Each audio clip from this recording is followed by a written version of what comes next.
Не жесе де семірмейтін арық қыздар ең ақ көңіл қыздар. Тамақты бір адамдай жеп, басқалар сияқты түртіп қоймай, ең дәмдісін таңдап жейтін, еще мүлде семірмейтін қыздар болады ғой.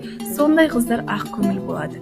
Жақындары оның тамақ жегеніне қызығып қояды, фигурасына 2 есе қызығып жатады ғой.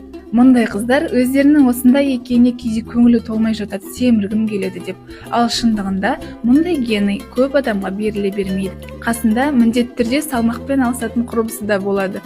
Біреуі арықпын деп, біреуі толықпын деп жүріп, барлық қызықты бірге көреді. Тамақ ішіп отырғанда тамақтың иісінен, дәмінен қандай екенін бірден сезіп отырады. Осындай қыздардың артында арам ойы жоқ, дәрі мен тіл табыса кететін ақ жарқын болады. Өзіне де, өзгеге де жақсылық ойлайтын көпшіл болады.